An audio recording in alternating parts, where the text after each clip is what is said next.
Welcome back to our classroom, folks. Yes, we have Jay Denise Fuller with us today, and we're going to be talking about mental health, very important topic, and some of us don't talk about it enough. And so we are going to dig in, especially as it relates to folks of the global majority. So eager to learn from Jay Denise Fuller, who is a therapist, among many other things. Just a person who has many talents and serves people in a multitude of ways.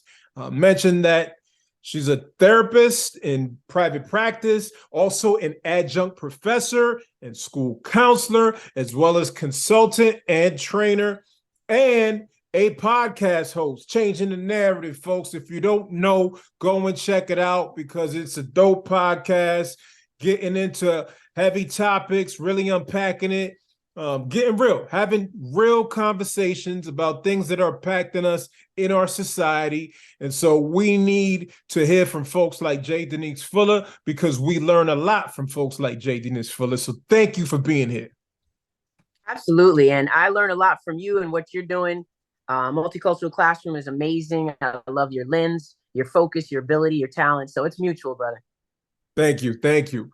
There's a lot of synergy in our work. So I appreciate learning from you, hearing from you, seeing what you're doing.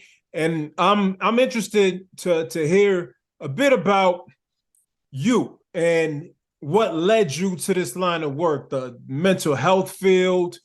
And to be honest with you, I don't know a lot of Black folk. I don't know a lot of folks of color in the mental health field. I know a handful, but I don't know a ton. So I'm glad that I know you, and I'm excited about the work that you're doing because you could speak into mental health from a lens that relates to my experience. And we don't always necessarily get that. That's not necessarily the options when we're looking at like, hey, if you're going through your health insurance and these are the folks who are available, or even if you're not going through your health insurance and you're looking like, hey, where is there a therapist that I could talk to who's gonna understand the lens of what I'm living through? So let's start with you sharing a bit about yourself and what led you to this line of work. Yeah, that's a great question. I always say to students that I teach and to clients, don't get it twisted. Therapists didn't wake up one day and say, oh, I want to be a therapist just because it's fun. We've had our own mental health challenges in our lifetime, whether it's trauma, exposure to trauma, communities of color who have been in trauma or come from families that are dysfunctional. I don't know anyone who doesn't come from some dysfunction in their life. Therapists are people who tend to think, I want to teach somebody what I didn't have access to. I want to be a part of someone finding the truth within themselves that I didn't find early enough. And in terms of people of color, people from the global majority, we haven't really had access to even understand the depths of mental health, particularly in academia, because we're taught through a white Eurocentric lens. So there's additional exploration you have to do if you truly want to become a clinician who has cultural competency. So that took me to wanting to become a therapist, but then wanting to teach other therapists about how to do therapy. And then realizing, my goodness, there's so much that people who are licensed and professionally in the field don't know. So that's when I started consulting other clinicians, both white-bodied clinicians and clinicians from the global majority who desire to understand an anti-racist lens through a clinical process and learn to decolonize mental health. That's really the focus these days. That's what we're truly excited about. And then in terms of podcasting, I saw a niche, it just sort of identifying people on social media who I want to elevate. I just want to share their story and what they do because I think it's important. And so that's the focus there. And then as far as my private practice, I try to do things like provide people an opportunity for an experience to collaborate with a clinician who has lots of years of experience, but also wants to help you find your journey and not create your journey for you. So that's pretty much how I got to do what I do. That's amazing. That's amazing. So I want to talk about stigma that we know exists. And while things seem to be gradually changing, there remains a stigma as it relates to mental health amongst people of the global majority. What does or not what, but where does that stigma come from, and why does it remain a present barrier? Yeah. So all things that were inherited in the global majority are from white supremacy. Let's just wrap that up like that. Therapy was set up as something that we shouldn't have access to. It's very normalized in white body communities, and something that was elusive and sort of kept away from us. And in terms of understanding both mental health and medical health, we have not had a lot of positive experiences historically with medical health and mental health. We've been used as subjects for testing. We've been pathologized in a way that is inhumane. So there's so many reasons why it's been a stigma in our community. Now, in terms of changing that, I think there's been a lot. There's been a lot of resources and opportunities to shift the narrative. But you know who also colludes with white supremacy, actually perpetuates white supremacy? Insurance companies. Insurance companies perpetuate white supremacy. Talk about it. Talk about it.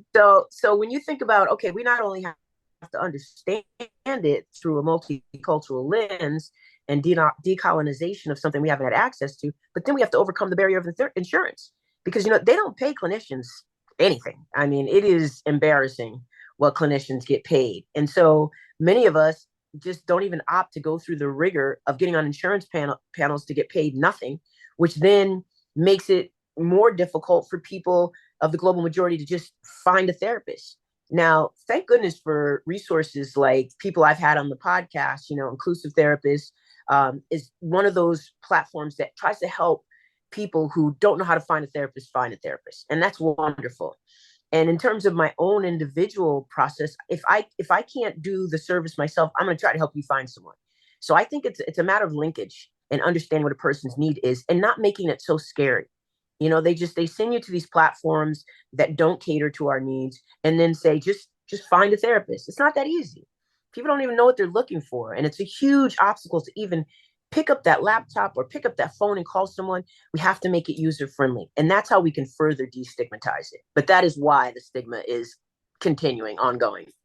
So you talked about distrust a little bit, right? So, and I'm wondering, what do you say to folks from the global majority that perhaps need that or would benefit from therapy, right, but are hesitant because of what you just laid out, because of the distrust that we've experienced? Like, what's your pitch? What's the argument for why they should do this? Because we know these things come up. I've had people tell me the same things in terms of like, hey, they've tested on our bodies, and these doctors just want to hit us with pills and whatnot. What do we say to folks?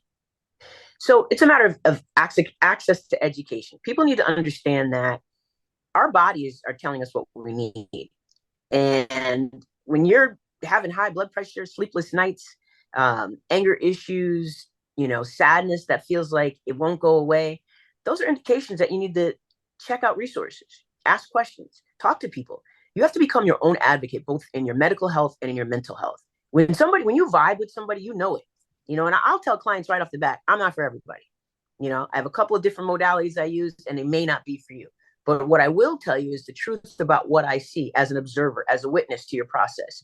Now, if people are educated about that and understand that not every therapist matches with every person, then I think it makes it less scary in one degree. And then as far as the other level that you talk about, which is how do we convince people? If people listen to their bodies, they know they need more than what they're doing, right? There's exercise, there's eating healthfully, there is spirituality, absolutely. There's learning for yourself and reading. But we all need a mentor in something. We all need help finding a way. Whether you think it's your minister and he or she can lead you part of the way, there might be other parts that aren't met. And people need to be open to the idea that there is help out there, but you have to be willing to find the help, or let someone help you find the help, or to understand that help comes in many different forms. Does that make sense? That does make sense. All right, let's talk about disparities, because you mentioned something earlier that alluded to disparity, because mental health wasn't meant to be accessible to our people. And so What are some concerns that you have as it relates to disparities in mental health treatment, and what can be done to address these disparities?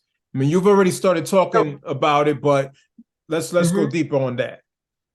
I'll give you a quick story. So I was on social media and there's this therapist page, and I don't know, I think I started a conversation about white supremacy and racism and mental health. And this white gentleman says, well, I don't see race. I just do therapy with whomever.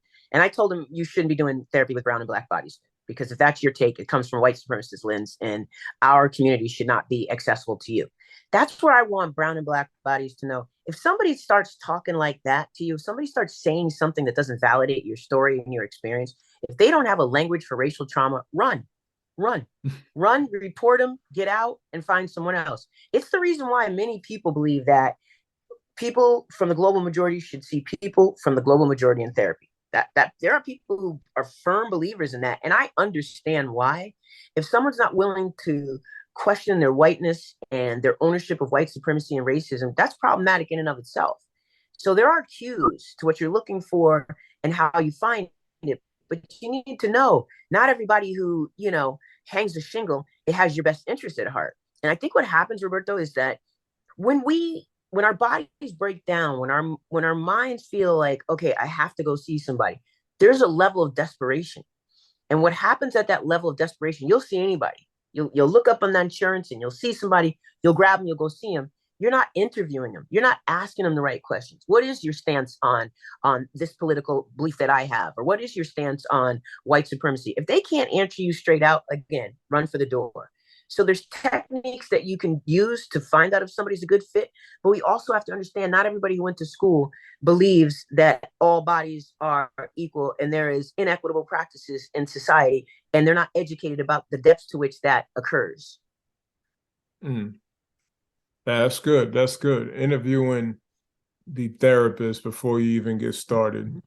Yeah, that's probably something that most people don't necessarily do, but it makes sense to come in and establish that clarity, right? Yeah, if someone isn't speaking your language, you need to find out right away. What happens a lot of time, like I said, when people are desperate to feel better, they'll go to a doctor or a therapist or a psychiatrist, a psychologist, and they'll think just make it go away. And there's a couple of things people need to understand. Psychiatry is about medicine. They're going to help you with maybe the chemical imbalances, some deep symptoms that are so deep you need some help to just stabilize them so you can do the work. Psychologists are often not trained in psychotherapy. They're often trained in testing, and they know about psychotherapy because they went to school, but they're not trained in how to do psychotherapy. But they get a lot of props because they have the doctor in front of their name. And, there are some who absolutely know, but there are many who don't know the intricacies of psychotherapy. And then there are psychotherapists like myself. We are trained in how to have therapy. I went to an anti-racist institution, or at least an institution that wanted to be anti-racist. It failed in some ways, but at least they had the intention. The outcome might not have been as accurate, but the intention was there, which at that time meant something, now not so much. But you got to know where people went to school, what they study, what they believe in. And I suggest people go before they get to that desperate point, because then you have the space to do some of the work, to find out, is this the best fit for me? I think that's a super important piece that's often missed. What are some other things that folks can do proactively? Because you're mentioning going before they get to that desperate place. But what are some things that people can just make part of their regular practice to help them maintain a good approach to their own mental health? Exercise is so important. I mean, I cannot tell you. It's one of the most important things that I think people can do for themselves. Their mind, their body. Not everybody has to have the same body or level of fitness. And this isn't about body shaming. It's about getting your blood pumping and your heart going and the endorphins jumping in a way that you haven't felt. It wakes you up in a way that's super important to your own mental health. It's not just physical, it's also mental. And then journaling is so important. Again, it's just one of those things where when you sit down, and I'm not talking about on a laptop, I'm talking about, like pen to paper, when you sit down, open a pad That's what I'm talking about. When you Mm. sit down and open a pad, and I suggest that people, when they first start, set a timer. Set a timer for 3 minutes. Don't think about what you're writing. Write. Don't even go back to read it. Yeah, Just write. just do a free write. Just write. And if you get to 5 minutes, great. Get to 10 minutes, even better. But to do that as a daily practice allows you to empty out. As people who come from racial trauma, we are filled with stuff every day, more and more and more. And that impacts our mental health. It has to. How can it not? And as a result of that, at the end of the day, or even at the start of the day, sometimes it's just important to empty out all that poison, and so that you can start again. You can just have a do-over. And it's not perfect, but it is a practice that helps. So it's exercise, it's journaling, and also what we put in our bodies. And I'm not going to shame any of our cultural foods and how we came by it. I just want to acknowledge that there are foods that benefit us differently than what we've had access to, and learning about that and finding that. Those three things alone can set you on the path to something different.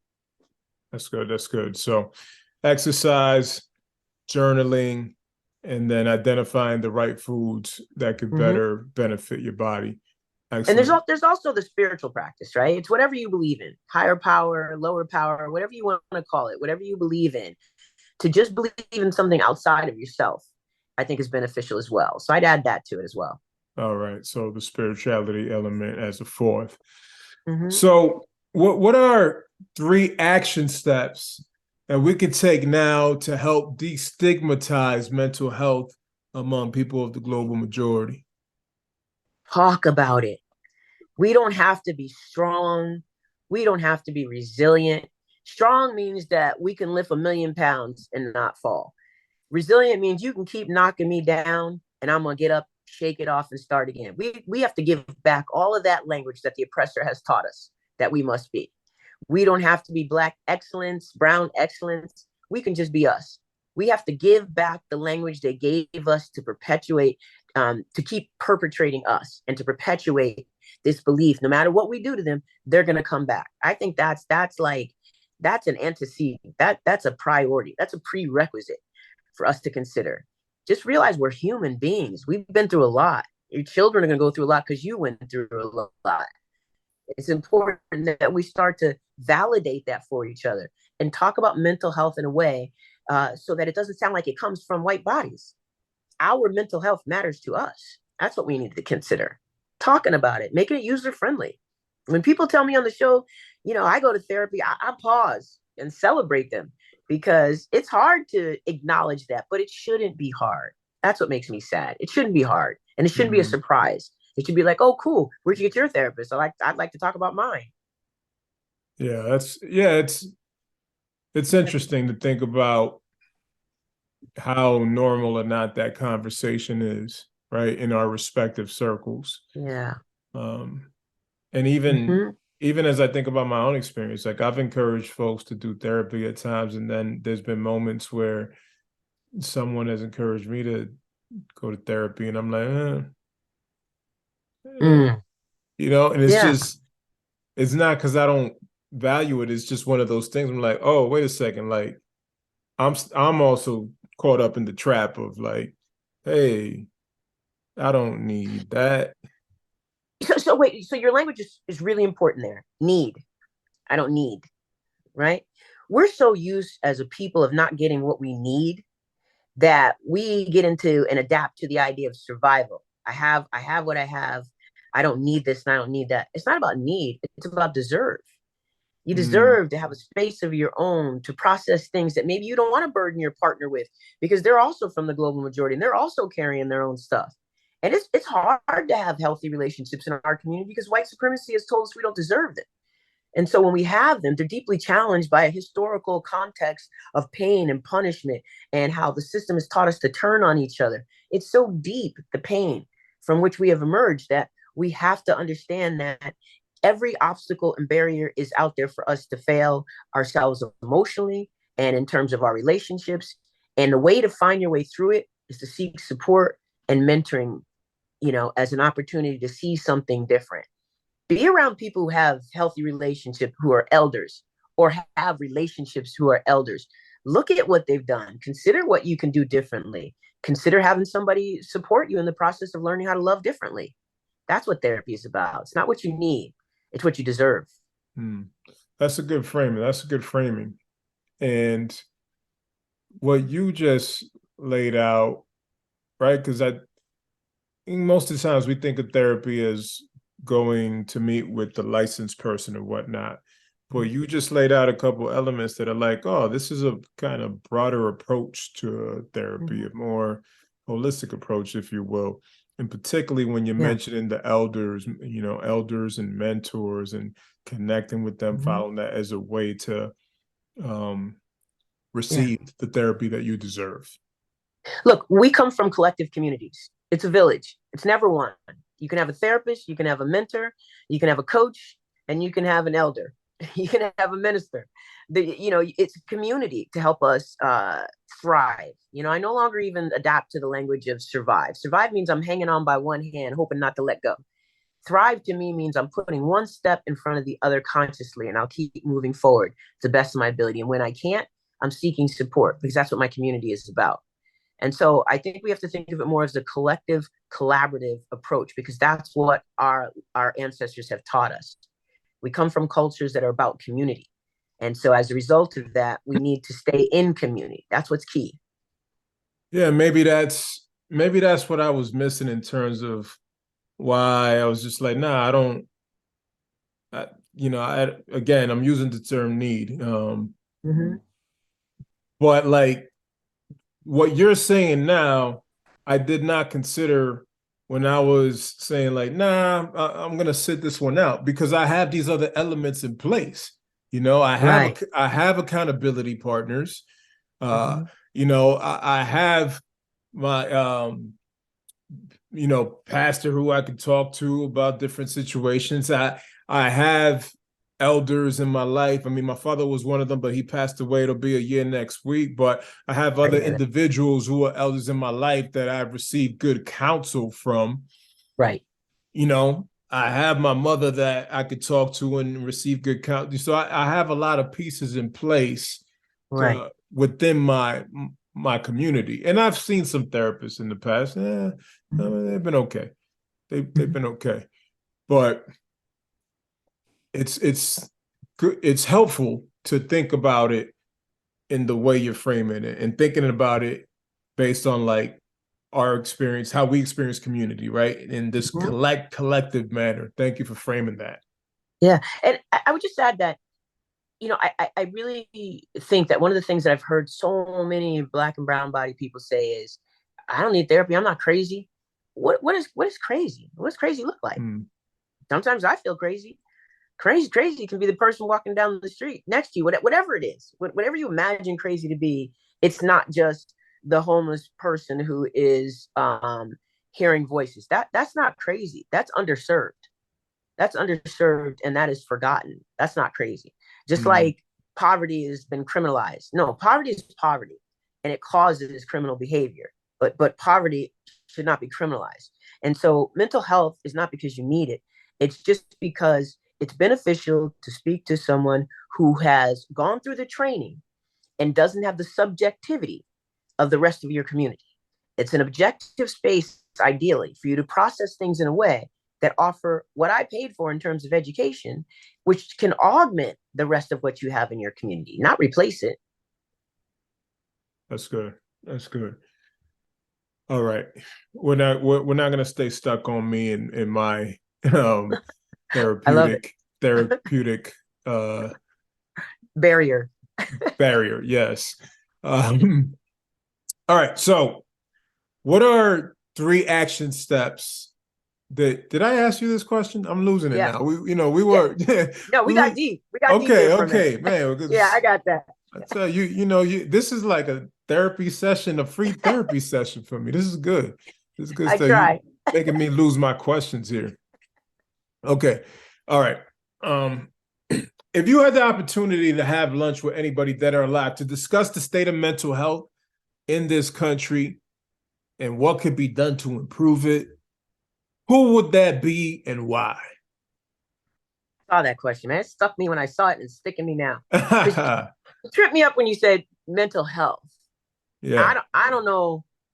I mean, I don't. It doesn't have to be a mental health practitioner, Okay. but the conversation during lunch would be about mental health. Okay. It's interesting because when you said alive, someone I would talk to, obviously it's the people I've studied under, Dr. William Cross, and not under, I wish I had, but their literature I use. It's people like that who started looking at therapy through a multicultural lens. So there's many of those people. This But is why I got to ask this question, because I don't know who all these people are. So, yeah. You're my teacher right now. I'm learning. I got to write this down. I got to look them up. Yeah, for sure. He's definitely one of them. But I say the other person who's no longer here, who is tattooed on my arm, who's just been everything to me, is Malcolm X. Mm. Just so ahead of his time. He was talking about mental health before we understood the depths of mental health. I mean, he was just on another level with understanding a spirituality that was connected to mental health in a way that I still don't think we fully understand. He was just amazing. I will forever be grateful for his biography that I've read twice, and just constantly, I channel him all the time. I definitely do. I interviewed Jamila Dugan not too long ago, and she had mentioned Malcolm X as one of the individuals that she would have lunch with.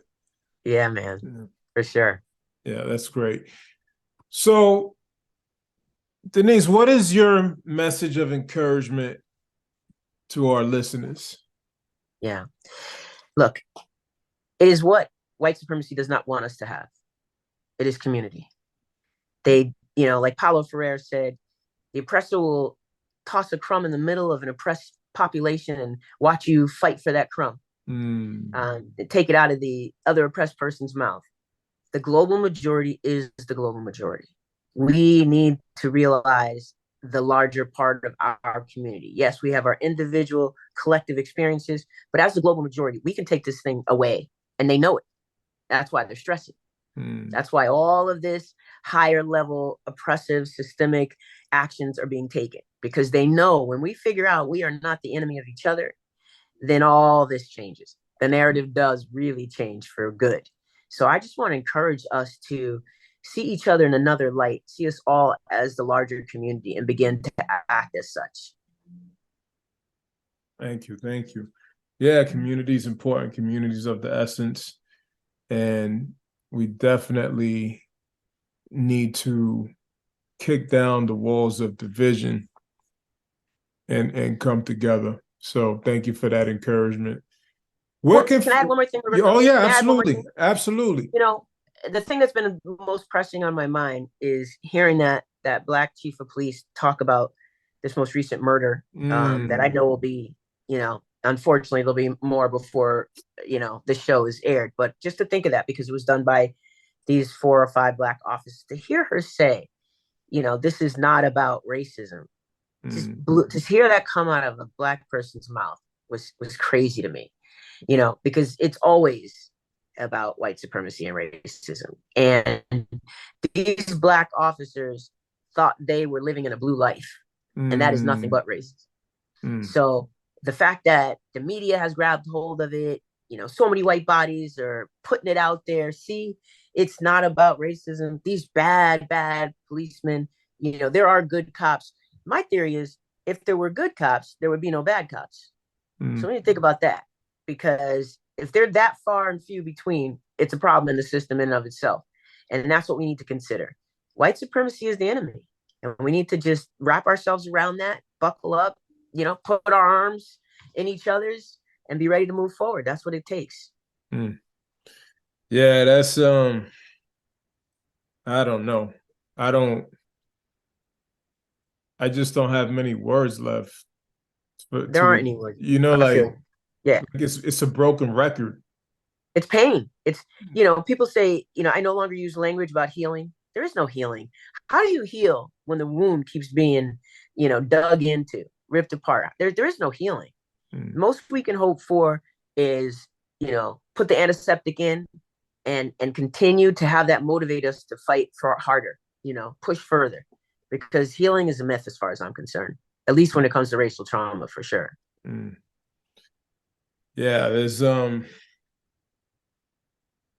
much work to do, and there's I think that we have a lot of, well, I mean, and this is not new, right? No. There's more tension ahead of us to continue to wrestle with in order to confront these systemic issues that are Mhm. impacting our community, right? Like Yeah. there's no other way around it. You know, in order to get to a better place, we're gonna have to continue to fight. We're gonna have to continue to go into the battle, right? However we're defining that, Yeah. um, whether in words or policy or physically, or there's a number of different ways that we could look at the notion of battle. But clearly, we need to continue to go into battle Yeah. because we're not safe out here. We are not safe. We're not safe out here, right? And yeah, it'd be interesting to dig deeper into the chief of police's comments. Like I, I'd want to ask her, like, hey, like when you say that, what's your thinking behind that? Like, how is this disconnected? Why is there a disconnect here for you? Why are we able to see that this is tied to white supremacy? All right. And you're not, or you're just choosing not Yeah. to use that language or not to identify it as Yeah. such, or also like, oh, because they were black cops, then that's just, Mhm. then that's becomes the argument for like, nah, this is not, they're black cops. You see, it's not white supremacy, they're black cops. Right. Right. Look, I think as long as we fight for seats at the table that weren't meant for us, this is the kind of rhetoric we will hear. Right. So in other words, she wants to keep her job. Capitalism, and racism, I mean, they are, first cousins, step siblings. They are together in this. And so one can't function without the other. And so she has to keep the money coming in.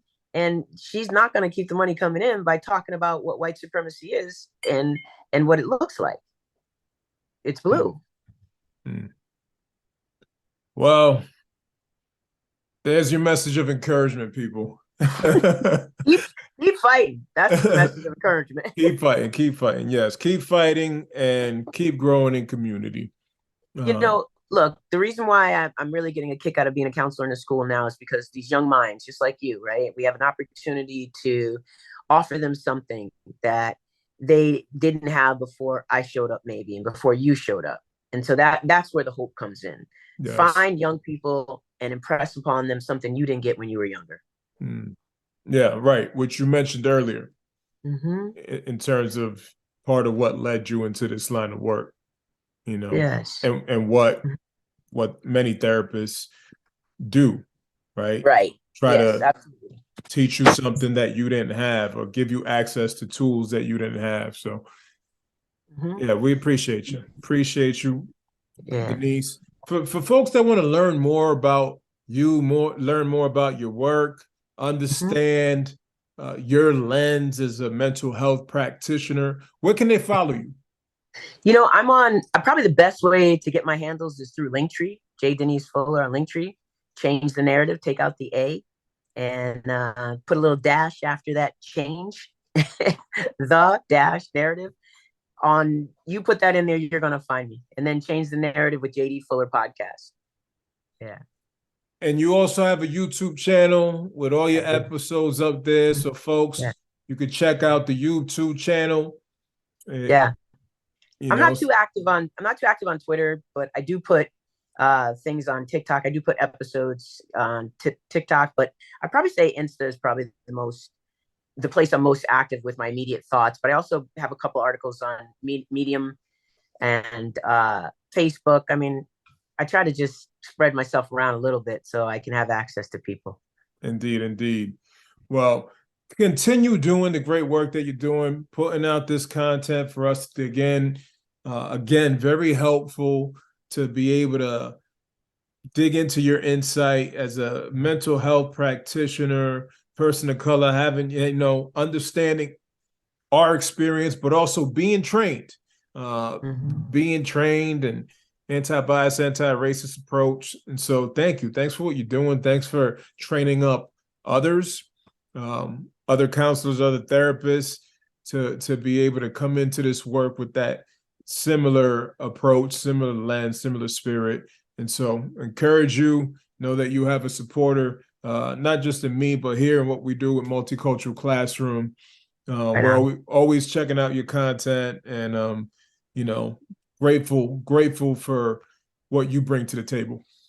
Well, I hope you know that mutual respect, we call it some healthy narcissistic mirroring, when we can reflect the positivity and the messages and empower each other. It matters, man. Community matters. It really does. So I feel the exact same about what y'all are doing, and look to you for insight that I may not have, and try to put my perspective on it and mix it all up, see what we come out with. So it's all good. I value you and what you do as well. Thank you so much for having me on today. It meant a lot to me. My pleasure. My pleasure.